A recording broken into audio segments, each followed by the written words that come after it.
the tax rate that you want to bring to the community. We'll set a tax hearing following this. There'll be 2 postings of that in the local newspaper. After the second one, we have to wait 7 to 10 days, or we have to do the tax hearing within a 7 to 10 day time frame. So we will not be able to do this at the time of the regular board meeting. So we need to call a special tax hearing, which is fine. You all have received all the information indicating where the status is. You currently have a tax rate of 66.7 cents. Each year, Kentucky Department of Education provides you with an indication of what the tax rate would have to be in order to take a 4% increase in your revenue, and that would be 67.7 cents. They also provide you with a compensating rate, which is 65.1 cents, which is basically a hold harmless kind of rate. I know that you all had communicated to the community that you did not want to do a tax increase of any kind. So since the rate that KDE provides is that 67.7, we want to make sure you had an opportunity to weigh in on where you would like that to land, so that what we post in the paper is your all's wishes as opposed to the wishes of KDE. So opportunity for you all to discuss anything. Happy to answer any questions that I can. The document that I put in front of you gives you a breakdown of what happens with each of those rates, and how that is based on, and all of that's based on the 2021 numbers. As you all know, almost all of the increase that you're looking at there is based on new property. If you go back and read the reports that we provided to you, that's what the primary increase is based on. We've also included for you there the list of rates for the past 11 years, so you have something to look at and respond to. Okay. I talked with each one of you individually, and you shared your thought. What I'd like to do is just kind of go around the room. Dr. Lamb, would you mind starting and letting us know what? No, actually, somebody else. Somebody else. Well, I was going to do ladies first. Well, thank you, but I'm perfectly okay. Whoever's ready to share their view. Well, just don't have the information because I have the numbers associated with the 4%, I have the numbers associated with the leaving it the same, but there's no dollar amounts listed with the compensating rate. There is. Yeah, there is. Or not on the sheet I have. So it comes out to 153,000. 153,000. Okay. Well, with that, I'm in favor of the compensating rate because the fact is that last year we did 4%. Year before we did 4%. And we didn't have to do anything because really we had to lower rate 1 to keep from going over 4%, having subject to recall. The year before that it was over 3%, between 3 and 4%. And this time, if we leave it the same, it's still going to generate about 3.5%, or between 3.5% and 4%, more or less. It's not science. I mean, it's guesswork because there's a lot of things that go into it. It's guesswork because you don't know how many exonerations you're going to have for sure. You don't know how many homestead exemptions you're going to have for sure. You don't know how many appeals you're going to have to go to Frankfurt. And when it goes to Frankfurt, if they find in favor of the appellate and they have to cut it, then they have to cut it. So the rate, the actual dollars can change a little bit if something that's been transferred and not counted as transferred to a non-taxing entity, which we've had in the past. We've lost some tax because of, I think $250,000 went from 5-star to the city of Lancaster. We don't tax the city of Lancaster, so we lost $250,000 during that. But they have raised the rates in the counties. There are some people in the county going to pay more taxes this year if we leave it the same, because they've already had a rate increase for their property's been reevaluated, and some of those people are going to have a raise. and then they'll be paying more tax than they were previous years. So that, we didn't do it, but it's still an increase. Times have been hard. We haven't shied away from in the past raising rates, and I don't think when we have an opportunity to give the taxpayer a break, because we're the ones that when we run short, we ask them for more. So if we've got the money, a lot of people have contacted me, well, you got $5 million from COVID relief. Now, I tried to explain it, a lot of that's earmarked for certain things, and you can't use it except for things that are connected, the money's connected to. But still, I think 153,000 and 287,000, there's not that much difference, and we're going to have more money coming in than we did last year. But putting the compensating rate, and that's why I'm for that. Okay, thank you, sir. Who's next? I'll speak, and thank you, Mike. You shared some interesting information and data and facts and things I hadn't thought of, so I appreciate that. I guess with my educational background, I just know how hard it is to go backwards and then try to go forward. I'm not in favor of course raising taxes. That's not even anything I would consider. Personally, at this point, I would like to wait, make my final decision after we've all discussed it, but I would be interested in keeping it the same, because if we have received extra money, you're exactly right, we do have money right now, but that won't be so, and it'll be gone, and it is earmarked, so we can always use it. Yes, some assessments have been probably reevaluated this year, but there are probably some that will be reevaluated next year. I think it's just going to be difficult if we go backwards and looking, excuse me, looking at the prior years. Even in 2011, it was 69.2. It got up at the highest to 72.3. So we have gone back, and we have gone up. It's like this year was 66.7, but last year was 67.3. So it's really hard to think that we're going to lessen it, and that this year. It's okay, but it may not be in future years, and that concerns me. Because it is for our children, and I think it needs, as I said, they're going to be reassessed. I think, if I'm not mistaken, they reassess so many properties or certain percentages of properties each year. So if that being the case, there's always going to be someone who's going to have a reassessment. I don't think it's usually a big jump, or at least I haven't noticed that in mine. But at this point, $39 million, Significant growth. $39 million reassessment. well, but I'm talking about individuals, your individual assessment. When mine's been reassessed, it hasn't been a significant reassessment. Yes, the total would be, So, but to an individual. And, and we're part of that too, so I'm leaning toward maintaining. Okay, thank you. Ms. Davis? Well, I don't mind to speak. I think when we have an opportunity to give back to our community, they give us so much already. And every year we have this same conversation. So I think if we find ourselves in a year that we need to go back up, we would just have to go back up. But in this particular year, where we've had an increase in the amount of revenue provided to our district from COVID relief and from what we've already determined is just an increase in the tax base and the revenue generated from that tax base, with a growth in the tax rates and also reassessment of property values. And then we've got new companies that have moved into our community that are contributing. We're going to see an increase if we take the compensating rate.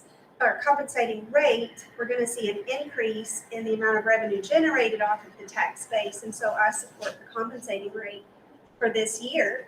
And if, we reassess next year and we need to take the proposed rate, then we do that. But future years should not determine what we do this year, in my opinion. Okay, thank you, Dr. Lane. Mr. Hurd? I was afraid you was going to go. Oh, you want me to go first? Yeah, go ahead. Okay, I'll go first. Well, I've thought about this, and, I had, at first, in years past, when we took the compensating rate, we got an increase. I don't really understand the math and how all this works, but it just so happens that, this time, if we did the compensating rate, we would lose 100. No, we gain. With the compensating rate, we still have a revenue change of $153,200. Oh, I know, but I'm saying from leaving it the same. No, your compensating rate does not reduce your tax-based revenue, it increases it. We are still going to see a revenue change with the compensating rate.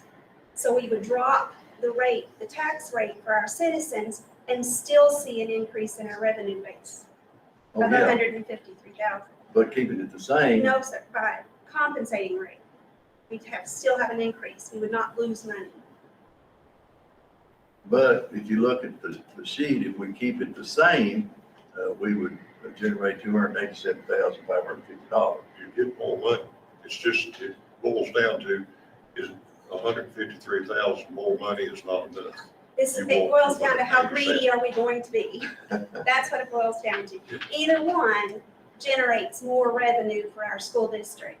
So we are in a place where we could do a compensating rate and reduce it from the current 66.7 to 65.1, still see a revenue base increase of $153,000 for our school district. So do we want to be greedy and not do a compensating rate and ask to either keep the current or go with the 4% because we want more? But either one, whatever we choose, we will have an increase in our revenue base. Oh, I understand that. But I tend to agree with what Ms. Davis said. That stimulus money is not going to be around forever. And when it's gone, then when we reassess, we set a tax rate that matches our need. But in this particular year, it doesn't apply. But my fear is, and we did at these meetings, we told all our people that attended these meetings that we were not going to raise taxes. But what you just said, if we take the compensating rate and then later on things get worse, then we can raise taxes again, we'd be going back on their word. It's not what I said at all, but Okay. we have three choices. Either Yes. choice we make increases the revenue base for our district. It's just determining how much of an increase are we going to demand. Let me ask this question, so I'm getting, you all are far above me on this question right here, but if we were to are we looking at, it's showing compensating 65.1, or is it 66.7? So it's two different things if you do compensating. If you do the compensating, the personal property tax stays at 66.7, and it's the real estate property that drops to 65.1. That if you go back and look at your forms, you'll see that that's what the proposal is from KDE to go to compensating. So I'm sorry. So that, in essence, allows us to get the $153,000, but at the same time, it reduces the individual's taxes, The rate. their tax rate. On real property. And the amount they pay. So that becomes a win-win situation. A win for us is that we get that, but at the same time, it becomes something for our citizens in a small way. I think I'm kind of in that area too. I think citizens need to get something back after all they've given to us. We've asked them to give to us, and we have that opportunity. And then you made a good point. If next year, then we don't have what we need, then we, put the citizens on alert that if we run short, we will have to make that difference. I think I would favor We've done that. that in the past. We've had to raise rates. Those are difficult decisions. We always want to put the needs of our students and our teachers at forefront. So I think I think it would make it difficult in future years to say yes. Everyone deserves a break. And I will clarify, with the two different, the 66.7 stays on the personal property, which is more the icing on the cake stuff, I suppose, that, that we get to have as opposed to the real property. So that it helps. I'm in favor of helping our community and our public as much as possible, but we're also here to see that the needs of our students are met. Yes, this year our needs are met. I've said publicly, and I'll say now, it's a fun time in education. We get to sit here and make decisions about buildings because we have quality potential. We get to make decisions on how to use COVID money, even though it's restricted. It's a fun time. And in my years of education, we didn't have very many of those years. We were in the hole lots of times. And then from small school, we didn't have the money to do a lot of things. So I guess that's why I'm cautious. I know what it's like not to have a lot, and just want to protect what we have and know in future years. It's easy tonight to make the decision to take the compensated rate, and then it'll be very difficult next year or even the next year to say, hey, remember we helped you last year, but we're going to need your help this next year. And probably not next year with the funding we've gotten, unless a lot of the properties change in our county. We probably wouldn't have to say that next year, but I agree with what you're saying, that we shouldn't think about the future, but in a way we do have to think about the future because our kids stay here, our students stay here, our families stay here, and they expect the best education. What we hope to have happen is to have a community that grows. And as our community grows, our tax-based revenue grows. And so, if there's fundamentally a principle for me that if I can give a tax break to the citizens, I want to do that because in essence, it generates a community that people want to come into and be a part of. And so if we are given the very best education that we can possibly offer in our community, and we have lower tax rates, all of those things contribute to creating a place where people want to come and be a part of it. And so I think There's also some underlying factors, Yeah. if I may add. Frustration. We'll sit here and discuss it, we could be somewhat frustrated about having to make this decision. But at the same time, and let me give you a couple examples. Okay, let's just use this as an example. The state has decided that you can no longer go up to the judicial center and get your driver's license. You're going to have to go to a regional area like Richmond or Somerset or Frankfort or Lexington. And are we hearing that up there? Yeah, they come in, we'll give a we have to explain to them. That's a frustration. There's a frustration with, mask mandates and all the information that they're hearing at that particular time. And so these are parents. A lot of these parents are hearing this. And so the additional drive to go get your license renewed, the additional efforts to go outside this community requires them to dip into their pool of money, so to speak. And so, I totally agree that we need to take and keep all the money that we very possibly can for our kids to educate, but at the same time, we've got to appreciate that these people that we're getting the taxes from are struggling. And if we get just a little bit of an opportunity to help, that's where I'm coming from. Okay, so you're in favor of the compensating rate then? Correct. I can agree with Mary Adrian on a lot of that because I thought about the obligation, our biggest obligation is the students. Yes. But we also have to be physically responsible. And I think the people, and we need to know that the money we're spending is getting results. In the last 3 years, our test scores and we haven't made any headway. So it doesn't matter how much money you throw at education. If you write them a blank check, they'll say it's not enough. But you've got to have some results. And I'd like Tim has said, its frustration starts to set in when you don't see things improving no matter how much money you spend. And if we spend the $5 million to improve, which is supposed to be earmarked for improvements and doing things to help our children. If we spend that and still don't improve our test scores and the way our students are perceived, the level of frustration with parents about more taxes is even going to be even more. So I think we all take in that. We all are concerned about our children. They're our future. But somewhere along the line, there's a limited amount of resources there. And if you keep bleeding the well off, eventually it'll go dry. But if you, as Connie says, Ms. Lamb, I'm sorry, Dr. Lamb, but as she so eloquently stated,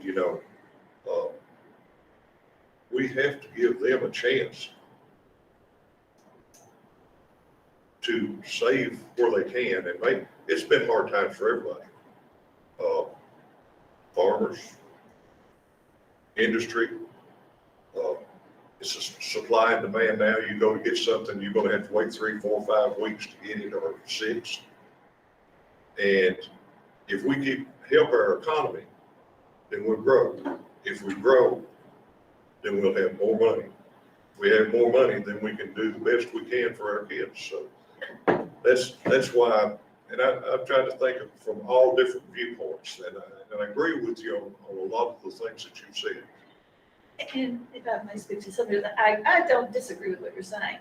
2 things. I would like to just say that we haven't had, mentioning we haven't had results in test scores. There's a lot of reasons for that, and we have had pockets of success. Maybe not overall, but they've also changed the accountability. So over the past several years. So I do want to give credit to our teachers and to our students for the efforts that they're putting into the assessments, and that we have had pockets of success. So we want to bring those to light. The other thing is that Mr. Stowe has provided us with 17 of the surrounding county, of this area, and we're 8th out of 17, so there are 7 below us and 9 above us. So we are by no means the highest with our rate. I just want to make that public. We're not the lowest, but we're not the highest. And actually, we're on the lower 50% as opposed to the upper 50%, even though we're really close to the middle. So I think sometimes it's helpful to know where we stand in relation to the districts around us. And some of looking at this, 3 of the 4 top are independent districts, and they have to have, they're always in need of money. But I think that we all have good points, and I don't disagree with what you said. I just hard time, but Look at the industrial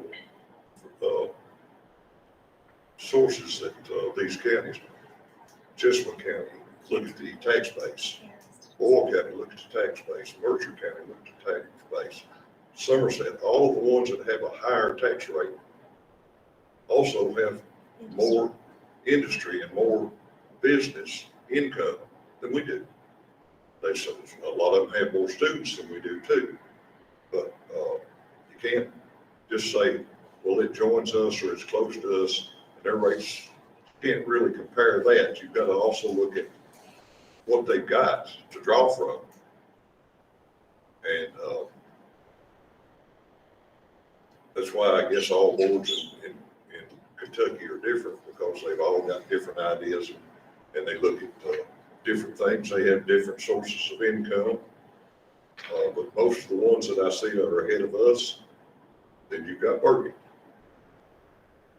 But it's an independent district. People there have agreed to pay more to keep their kids in a small community school.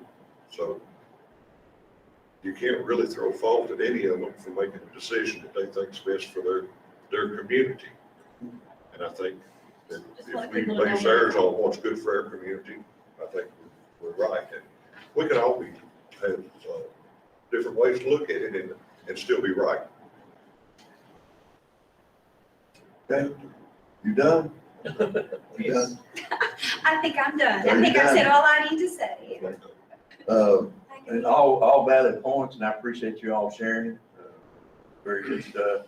The reason I at first was in favor of compensating myself, I think I stated that in a text to everybody.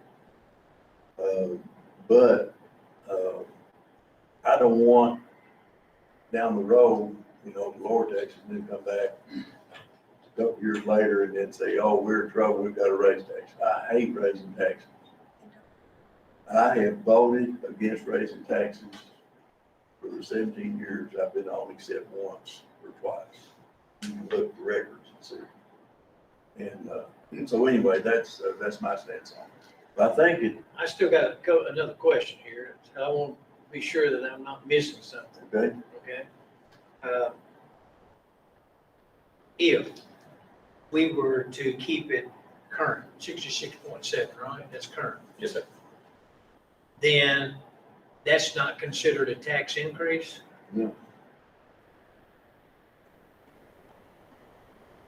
But in effect, it would raise taxes for some people.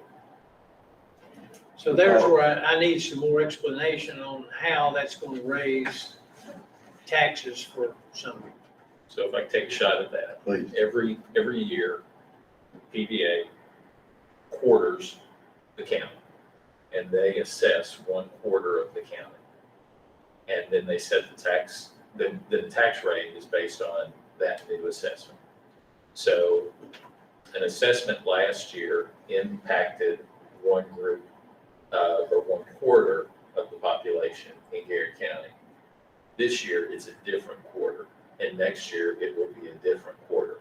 So if you're not in the quarter, and I think I'm going to say this right, if you're not in the quarter who's been assessed a new amount, there is no impact to you. So 3/4 of the county would have no impact because their rates would not have changed either via an assessment or the tax rate that you set. It impacts that quarter every 4 years. So every 4 years, you'll receive a new assessment, if I'm understanding it correctly. And that would change the value of your home. And then if your home value went up, if the rate stayed the same, you would still pay a little bit more because the value of your home went up. So to their point, if you're in that group that was reassessed this year, no matter what we do, there could be an opportunity for you to pay a little bit more because the PBA changed your assessment. You didn't. Nobody here made that change, and Mr. McQuarrie pointed that out earlier. But it would be a tax increase. But there could be an increase in what they owe. But we're not So- raising, Right. we're not raising the tax rate though. We're So- keeping, if we keep it the same, We just want more money. well, And it's a third. well, So actually, the thing there, I guess in a technicality, again, correct me if I'm wrong, in a technicality, if we keep it the same, we're not the one that's raised the taxes, it's the reassessment of the properties owned by virtue of the PBA. But I'll go to there to what you all were sharing earlier. You're still making the decision of which rate you set, and you see the outcome of it. So if I can throw in a couple of things for thought here, obviously you all, the 5 of you get to make this decision, and you certainly should make the decision that's right for you. A couple of things to take into consideration. One is, as you all remember, we have 3 nickels, right? Every district has at least one. So if you looked at our amount that we currently have and you took 2 of those nickels out, that changes where we fall in that mix. So I want you to understand that too. When revenue is generated, those nickels that we have go immediately into the building side of things, which is what creates this opportunity for you all to be looking at building and moving forward. If you take those 2 nickels out, in effect, the rate that you are charging is 56.7 compared to another district that only has 1 nickel.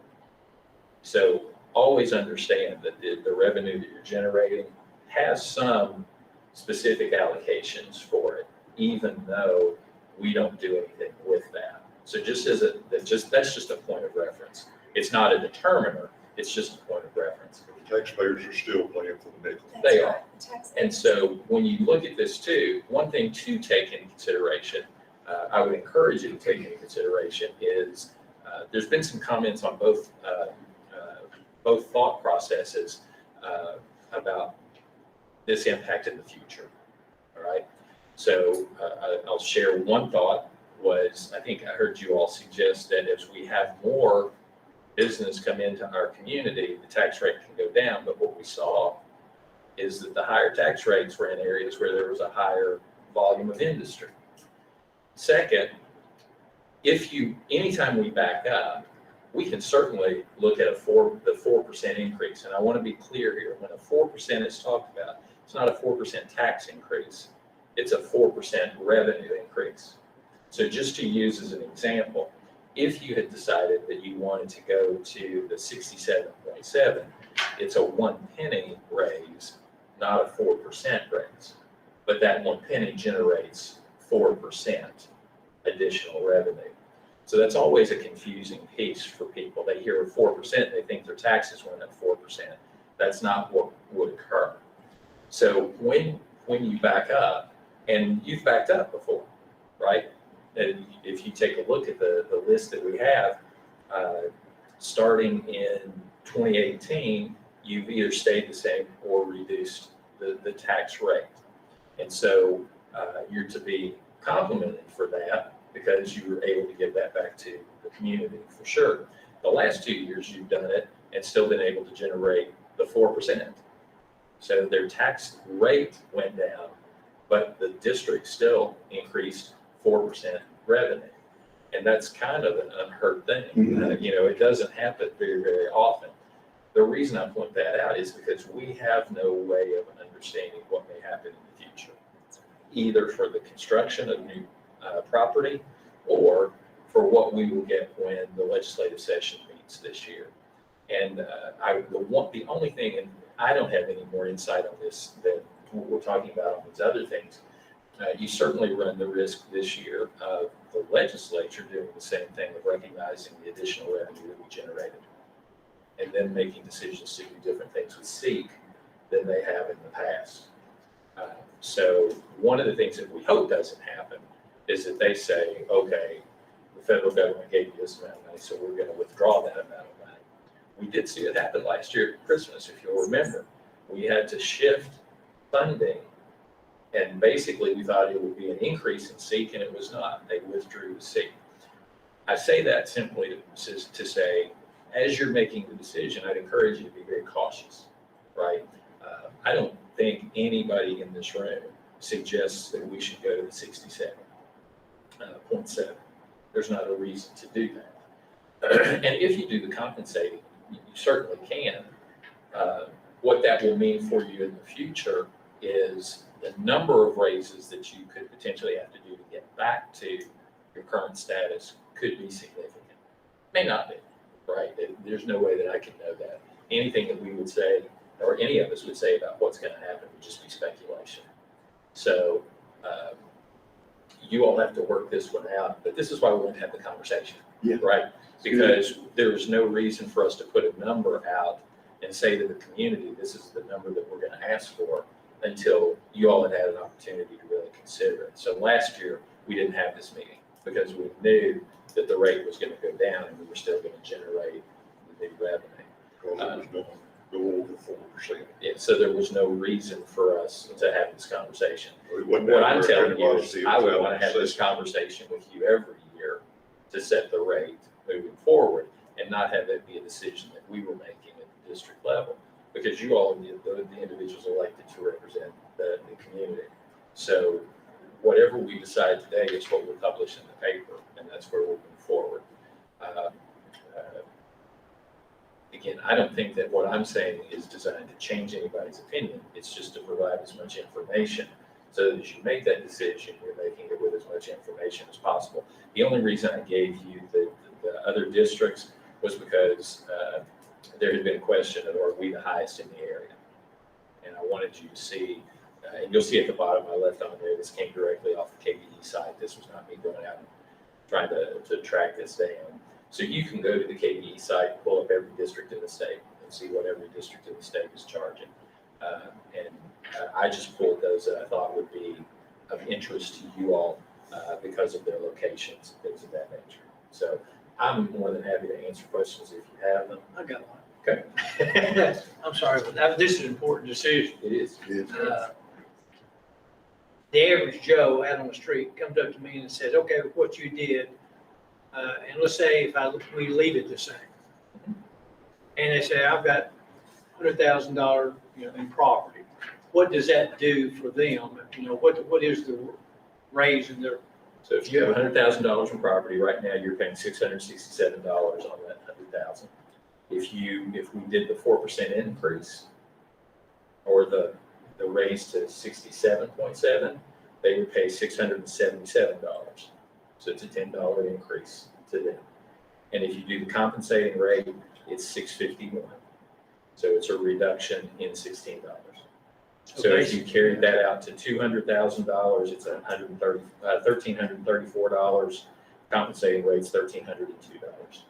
so that person that's paying the $10 extra on 100,000, they pay $20 extra on, Or 50 on 500. That's how it because, plays out. that's what they want to look at. What's this going to mean to me per what I'm paying? And that helps me. We've collected taxes in the past. Well, our old tax bill and their new tax bill, and won't know why it's higher this year than it was last year, because the county said they didn't raise taxes. And our judge executive in his infinite wisdom had had a chart printed up where it showed the school district was the reason that their taxes went up. I would think most citizens in Garrett County know that this is going to be the origin of it. Now, when we vote on this, but this does not set it, it has to go have a hearing. You're having a hearing. Well, so let me withdraw that statement. If you set the compensating rate, there's no requirement of a hearing. So nobody can come and say anything to you. Well, we can't act on it tonight because No, it's no, no. just discussed. You're not acting on it. I'm just telling you, if you do compensating rate, KDE says you don't have to have a hearing. So there wouldn't be a hearing held unless you just wanted to have the hearing. Any other rate that you set outside of compensating, even if you went to 65.2 instead of 65.1, I'm saying that right now, you would have to have a hearing because it's a change outside of the But it would be- compensating rate. Anything outside of the compensating rate, you have to have a hearing on. But on the compensating rate, you do not. So you can just make that decision and there is no required response from anything. I think you made a point a while ago, and I don't want to sound argumentative at all, but you made a point with the legislatures, and this did happen, as you said, where they're saying, we've got these federal funds, we're going to cut the SEEK. And having been on the receiving end of the SEEK funds, it's really hard when that is reduced, and then the schools don't get what they expected for their ESS program for the family resource. So what happens when that SEEK changes, it changes what we can do for our students in the schools. And this will give us a little flexibility to hopefully have with that. But that has happened because the legislature received the extra money that we're getting from the federal government, not always thinking about how it's earmarked and how it's distributed to students. And we're trying to make, and I think we're making very wise decisions how to make it. But some of our ongoing programs are funded through SEEK. And if that changes, there's an impact in those programs. Never been a guarantee with SEEK anyway. Right. No matter how much you raise the rate, SEEK can just drop it. There's no guarantee. That to me speaks volumes for our need to advocate with our legislatures to maintain our SEEK funding.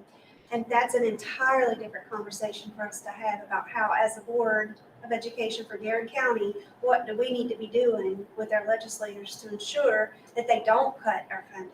But that to me is an entirely separate set of work that I need to be doing to what we're doing here tonight with tax rates. And so we're still faced with an opportunity to go with the compensating rate, reduce the amount of taxes that our citizens have to pay. Keeping in mind, I didn't even talk about the nickels that Mr. Stoll brought up. We've levied three, we have 4 nickels total. We've levied, we have 3 nickels total that we have levied on our taxpayers that we haven't even talked about. So that's coming from they're paying us that. And so we haven't even talked about that amount of money that we're requiring our citizens to. This is part of this. It's. It's part of this. It's part of And this, every district has a At nickel. least It's a one. requirement. but we have 3. So So we, in- most districts require 1. Garrard County has 3 levy nickels. So no district requires any, the state The requires state one. requires 1. And so just so that we're talking about that, the levying of the other 2 is again, the decision was made when there was a growth nickel available on 2 different occasions. You've seen the results of having one of those equalize, and you're gonna see the results of having the other. So the community's doing a great job with that. Yeah. There's not a suggestion about that. What I wanted to be clear about is that when you look at those numbers of what the rate is, some of that is money that is earmarked, and it will always be. It doesn't matter what rate you set, that amount, those nickels are going to go that direction.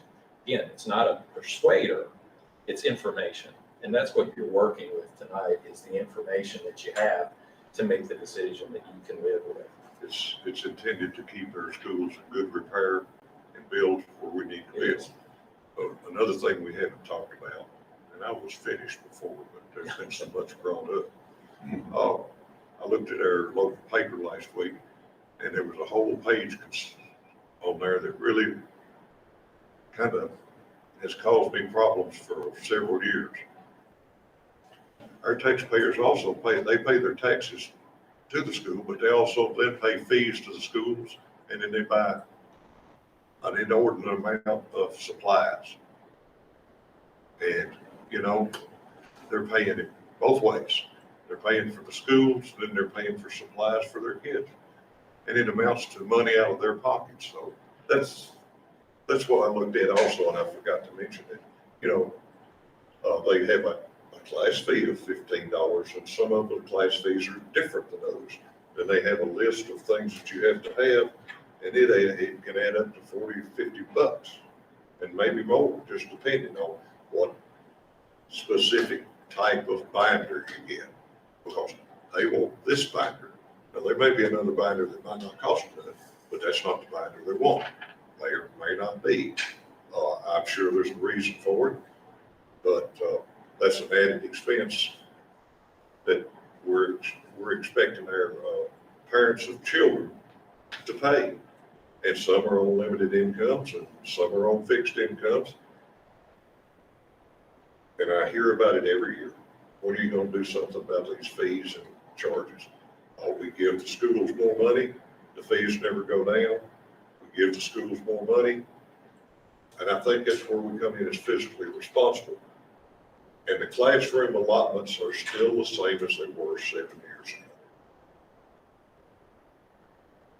So if you're trying to apply money directly to the classroom where most of the learning is concentrated and done, we are failing, because they were allowed so much money per classroom when I first went on the board, and it hadn't changed. Now, that's not the board's fault. Well, Because the board doesn't have any, we can't tell them where to allocate the money we allocate to. so we allocated $140 for your budget this year when we talked about site-based. That's the maximum amount that we could do. That's site-based, but I'm So, talking about the classroom, the money that each teacher gets in their classroom. And I haven't, anybody's told me that amount of money has changed in the last 5 years. so I would suggest that you consider a couple of things when you talk about that. Number one, I don't think that plays into tonight's conversation. Number two, I think we spent quite a bit of money out of the ESSER funds to put things into classrooms that we made a universal decision on that should reduce the need for people to make individual decisions, i.e., we've completed the installation of the interactive boards at CDR. The work is going on at LES right now. The idea behind that was to be equitable, to make sure that every individual room had the same access. When it comes to a fee conversation, if that's a conversation we want to have as a board, then you're certainly entitled to do that. But I don't think that plays into this particular component. What I would suggest that you're looking at here is the revenue that's being generated at the district level to then be divided to cover the expenses that we have. So, It fits in the respect that it's money out of the taxpayers and the family's pocket. And then we have a chance to put $16, let them pay a room fee. It relates in the money part. yeah, it As doesn't far as relate out in of the pocket money decision. per taxpayer. It relates in a money sense. It doesn't relate to this changing that. You could lower that and the fees could stay the same. You could raise it and the fees could stay the same. That's what I'm saying is that's a different conversation. The same theory as the seed funding changes doesn't So- relate to it either. So let me direct you to the SEEK conversation again. The only reason I brought SEEK up, because you're right, you never know what SEEK is going to be. What we do know is that we have never set in a situation like we had this year, where they're going to look at SEEK based on the fact that we have generated or been given additional funds. That's where I think you have a little bit of thought process about what may happen in the world of SEEK, because I'm not convinced yet. Nobody's told me anything, but I'm not convinced yet that there won't be an impact. I think what Dr. Lamb said is really important too. We had a conversation today about how we're going to prepare for the legislative session and what we need to do to make sure that we're seeking at the state level this support. And all of you know that the equalization that goes on is driven by where we sit. And where we sit is basically what we're able to contribute. So that's, again, what you're looking at today. You've been 100% correct that whatever decision you make has the potential to increase revenue for us. You also are correct that you can leave things the same and someone can be impacted by it. You're also correct that you can leave things flat and a group is not impacted in any way whatsoever. So it's a challenging situation for you to figure out. And somebody made the comment, no matter what our opinions are, we could all be right in some fashion. So that's what you're asked to do, is make a tough decision when you're in this spot. And ultimately, if you have the hearing, you still have the opportunity to hear from the community relative to that. If you go with the compensating rate, there's no other place to go. There's not a hearing that has to be had. So just as long as you're aware of that. So, I'm sorry, I'm asking all these questions, but let's say that we do decide we want to keep it as is, and we have to have the hearing. Yes, sir. After we have the hearing and listen to them, do we still have an opportunity to change that? So you would not pass that rate at that time. We would have, I believe we would then have to go back and set another rate. If we didn't, if we felt like there's a strong enough opposition. Yeah, and I think we can gather that information for you. I talked to KDE this week to make sure that you all had the flexibility to move anywhere that you wanted to in this area, and you do. You can, not that anybody's going to do this, so I hope nobody hears me say this. You could raise it to 70, but if you did that, not only would there be a hearing, but then there could be a recall of that. So you have no guarantees of that. So you all have a lot of flexibility here on decisions that you can make. What I do think, though, is if you put something in the paper and say this is the rate that you're going to vote on, if you end up not voting for that, I will need to confirm this, but I think you would have to go back then and have another rate reported that you were going to do. I don't know that you can change it in that particular meeting. I won't tell you that you can't. I'm just not 100% sure. Okay. Well, since 2015, the highest rate per $100 was 72.3. It dropped slightly in 2016, and then in 2017, it dropped down to 65.4 per 100. And then in 2018, it was bumped up almost 2%. Well, 2 pennies. 2 pennies, I'm sorry. Yeah, Forgive me. no problem. And so it stayed the same through 2020. And then but this year, this current fiscal year is 66.7. So whatever the board decides, I'm going to support it 100%. We've all shared our opinions. When would we decide, Mr. Stowe? Will we have to have? I think you just need to tell me right now. I mean, it's not a vote that we have to do. A minute ago, I would have told you that there were 3 leaning to the compensating, and that's all you really need to know. I that's where everybody's still leaning, then that's what we publish. Well, You're not making the decision. I've changed my mind. Be honest with you, listening to all this information. And I'm looking down through here, there's 10 reported years, right? And of the 10 reported years, there's 9 of the 10 that's higher than 66.7. So that's way below the average, so to speak.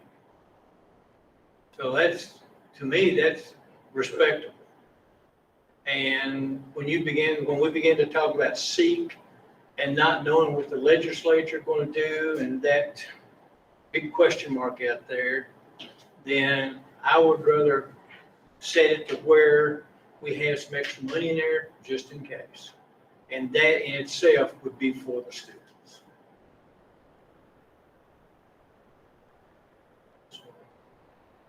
I told you when I came in here, I keep an open mind and listening and Well, all that's why we're having around. this discussion. I think everybody's done that, and so I would go with the current. Or-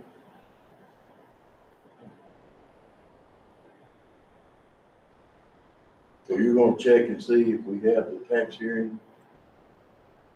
If between now and then, the board chooses to stay with the compensating, we could do that. I will find that out for you. And we would have to give the, well, I say have to. We have a deadline on this. We have 45 days from the time we receive it for you all to set a rate and vote on it, have the hearing. Our initial plan was to run it in the paperwork this week and then next week and have the hearing on the occasion of the regular board meeting. But once there was the idea that we needed to dialogue more, we don't have an expectation of doing that. So our hope would be that we could put it in next week's newspaper the following week and then have the hearing the week after the regular board session. So if you don't have a direction for me today, we can still have a conversation after this. And again, it's not, as I look at this, it doesn't require a vote from you. It just requires of me listening to you and knowing where the board is going to set this. So I'll check with KDE tomorrow and find out if a rate is set or is not set, if a rate is proposed. And then at that point, if you all decided to change, do we have to follow that up again, do the placement in the newspaper again, or if you can make the decision at that place, and I'll let you all know what I find out. But at some point in time, there'll have to be a vote. Yes. Not to set this in the The paper. public can be aware. Oh, at the hearing, that's when you would vote on it. You would either vote up or down that thing. But all I was asking for is the direction that you all wanted to go, not asking you to vote to set a rate. So if 3 of you had said compensating, then that's the rate I would have published. So that's what I'm saying. I think. Did you say compensated? No, I'm keeping it the same because I don't want to come back later. Okay, and I changed to the same. What's yours? We should keep it the same. So we got 3 at the same. But I'm going to talk to KDE first and give you all information so that you know what that is. And if you're not comfortable with that, then we can. Okay. All right, thank you all, appreciate it. All right, item number 3 is discussion on mitigation strategies for the opening of school. So you all have seen the draft reopening plan that we have provided you. I've also given you a summary tonight of some additional information, just so you can take a look at it, so you know what's out there. The information that I've provided you is just a reminder that we have additional mitigation strategies in place. For whatever reason, the world of masking seems to be the only conversation that goes on. You don't hear a lot of conversation about anything else. So I wanted to remind you and the public as well, that when you make your final decision at the regular board meeting, don't forget that we will continue to distance where possible. There'll be places that we can't, and that's okay. We'll deal with that. We'll continue the hand sanitizing stations, hand washing emphasis.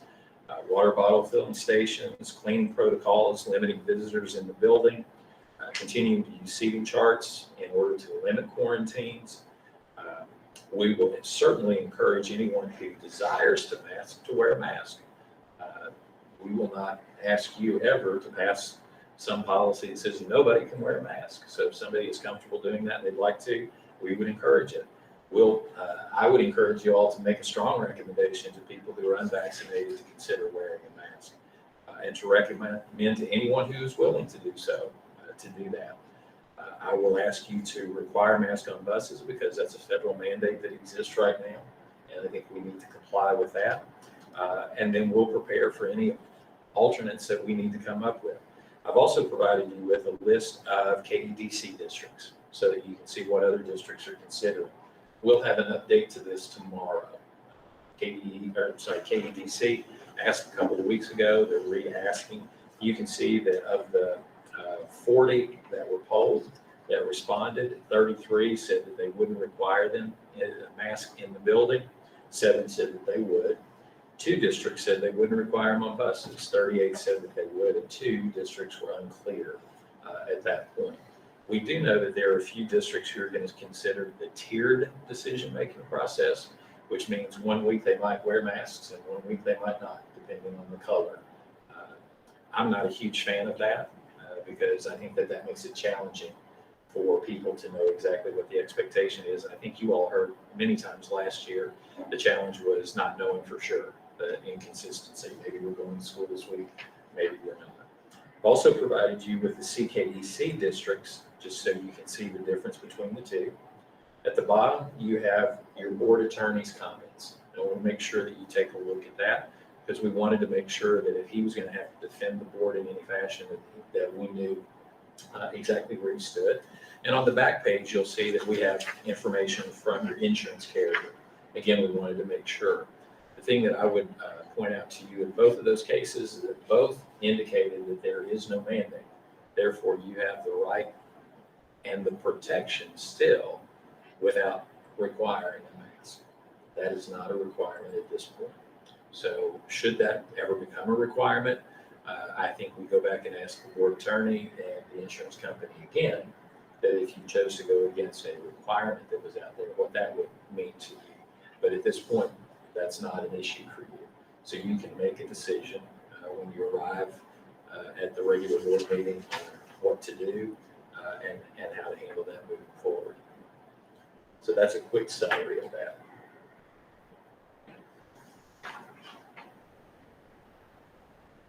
Questions for any of you? I'd just like to comment that the people that are reaching out, and I saw some today that I had not had time to respond to, I appreciate hearing thoughts and sharing concerns and information. But as you alluded to, the issue seems to be whether to wear a mask or not. And I guess my question would be, is how important is it to keep our schools open? So that we, and does it, so then it gets to the question, does a mask make a difference? But if wearing a mask would enable our schools to stay open and we could have a more normal year, is there a willingness to consider that or not? So I think that's the thing that I'm thinking right now. It's, as you said, is it about wearing a mask or not wearing a mask, or is it about trying to have as normal a year as possible for our students and our teachers?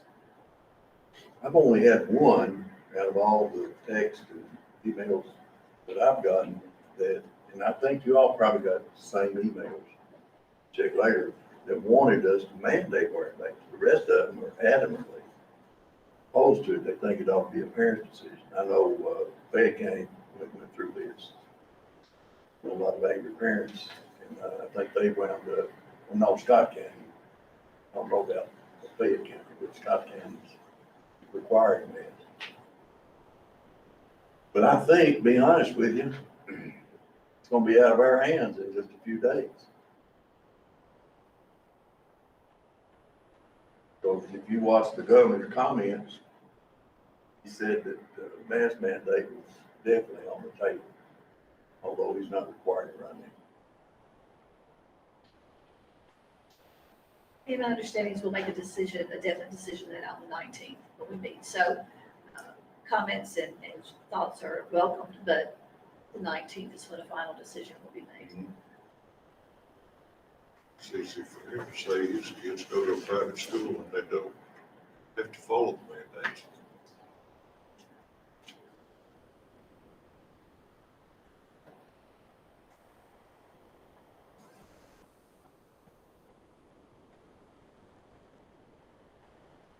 Got anything else? Okay, let's move on to item number 4, which is to review construction manager responses and to schedule some interviews. So in front of you are the 5 individual companies that have suggested that they would be interested in serving as your construction managers. It's a lot of information there. A lot of it will be similar between each one of them, so I want to be clear about that. A couple of things that I would encourage you to look at is, since we suspect that several of the projects could center around athletics or around the bus garage, I'd encourage you to look and see which one of them have worked in those areas that had some expertise around that. My assumption is that you all definitely will want to interview, and I'm going to make an assumption, and you all correct me if I'm wrong. Because there are 5, I'm going to assume that you would want to interview all 5 and not eliminate anybody right off the bat. If that's an incorrect assumption on my part, that's fine. What I would love to know from you all is when you would like to set up the interviews. But before you give me your okays on when, let me make you aware that if you are wanting Mr. Cheek to be a part of it, and I'm assuming that you do, he is unavailable this coming week. So we have, again, ample time to get something scheduled, but we won't be able to schedule anything this coming week.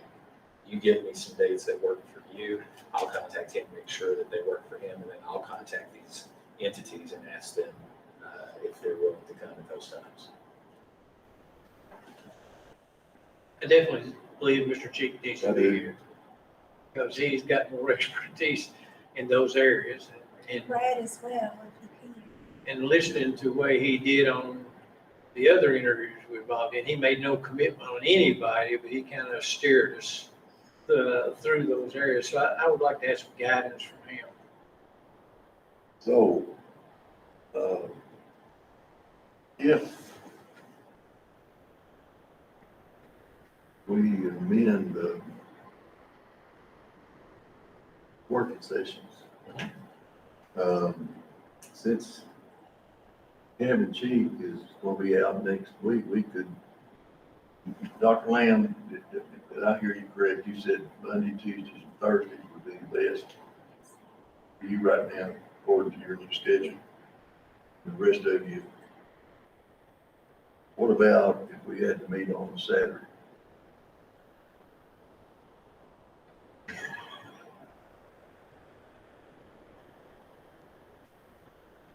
Depends on what Saturdays, you know. What Saturday wouldn't suit you? I don't know Oh. right now. I'm getting ready for a little vacation, but Oh, are you? I'll make some amendments, whatever I have Oh. to do. Okay. So maybe look at, would that be the week of our meeting? It is. So we could meet on Monday and a Tuesday. Maybe. Tuesday's a little tough for me, It's tough for you. just this one time. But if I need to do it then, I will certainly make that. So, I think the thing that I want to point out to you is whatever we said, we're going to need to confirm with Kevin Cheek to make sure it works for him. So you may want to look at multiple days here rather than just a couple in case there's any issue with that.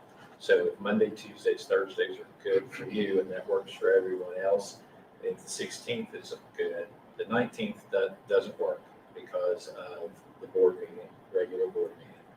So then you jump into the next week on the 23rd and the 24th, and possibly the 26th. If you all would give me those days to work with, I think we could confirm something around Mr. Cheek. Ms. Davis, I see your head shaking. The 26th would not work for me. Okay. Tuesdays and Thursdays are not good for me. So that would leave Monday, a common day between the two of us would be Monday, 16, the 16th. 23rd. How many are you willing to do at a time? I think maybe two. 3 will have 2, the other one takes care of it 2 times, 2 Would trips. that be okay? Y'all okay with that?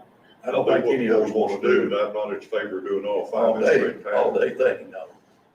Because I've Say already that been again, I through need before, to get y'all and they can be rather long-winded. So the suggestion was maybe you do 3 of them on one of those nights and 2 of them on, and do nights and not days. that's, I Yes, think that's I what I'm get it. Dr. hearing. Lamb works. Okay, well, that's what I'm sorry. That's what I was Oh, thinking. you can't do days. Oh, we're looking at nights. Oh, okay. All right, well, let's see. Then I could do the 26th. No, I was looking at days, I'm sorry. So May the city, yeah, still 65. I can do most nights. So if you all think it's reasonable, we could ask for the 16th and the 23rd. And then if we are having a tax hearing that week, we could schedule a meeting behind the tax hearing to make a decision on who you want to select for the construction manager. So it'd really be within a week's time of the regular board meeting, so it's not a big pushback. I'm assuming in a conversation that I had with the chief that I've listened carefully enough that he was thinking basically an hour for this session. So do you all want 5, 6, and 7, or 6, 7, 8 for the night that's 3? If it's Monday, I can get here at 5, but if it's Tuesday, I can't get here before 5:30. So both of these dates are Monday. Okay, then it needs So to. maybe we could do a 5, a 6, and a 7 for one of those, and a 5 and a 6 for the other. Would that work for you all? Okay. So those are on the 16th and 23rd you're looking at. So I'll contact Mr. Chief to see if those work for him. And if they do, then we'll start contacting all of the construction managers. So he leaves tomorrow I believe so. But I think I can get an answer from him tonight. I'll before. reach him tonight. I'll reach out tonight. Okay. Everybody good with that? Okay. We good? Make it work. Sure. I'm good. Oh, is that gonna mess with you? Yeah, yeah. He needs to be retired like us, Mike. I don't know, it seems like I've worked more since I've been retired than it was when I was working. Me too. Amen to You're that. retired, aren't you? All right, item number 5 is to approve bid for the Garrard Middle School cafeteria table. So you all approved a bid for cafeteria tables back in the spring. However, one set of tables that arrived for middle school actually had lower seats. And what we were able to do was go ahead and provide those to Paint Lick. Paint Lick had not been planning to get new tables, but since we had these, they were interested, so we went ahead and did that. We then re-advertised for the middle school, and we have a bid for them that aligns with the bid that we had previously, but it's from a different vendor. And so my recommendation to you all tonight is that you approve this bid from Daniel Office Equipment cafeteria tables at Garrard Middle School. I'm happy to show you what that quote was so that there's no surprises there. They are offering those to us at $1,586.89.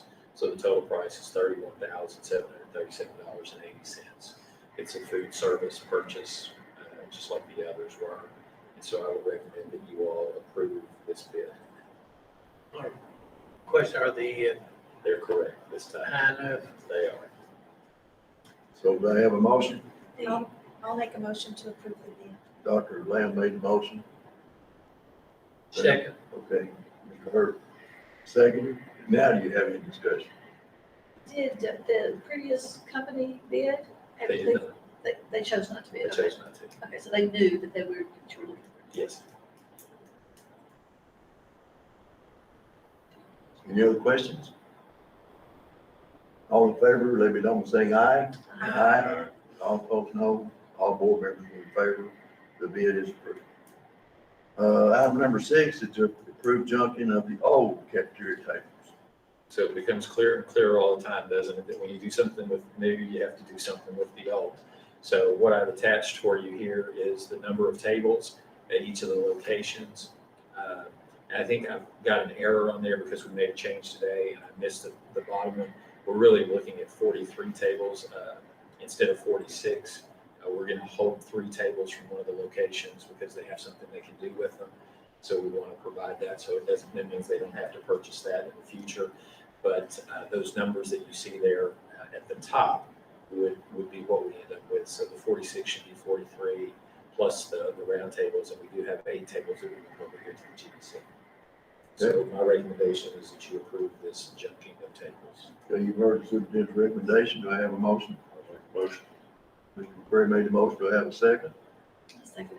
Mr. Davis seconded. Do you have any further questions or discussion? All in favor, let me know by saying aye. Aye. All opposed, no. All board members said aye, so the motion is approved. Item number 7, to approve amendment to Board of Education meeting calendar. One of the things that we discussed recently relative to your all's meeting schedule was that since we're getting ready to enter these processes where we're going to take some additional meetings as just evidence of setting up meetings for the construction management team, rather than having 2 meetings in the same week. If we cancel that Monday work session, that would allow you then to move another meeting around during the month as necessary, which will shorten the gap as we get into construction and maybe get answers quicker for something, be able to respond to that quicker.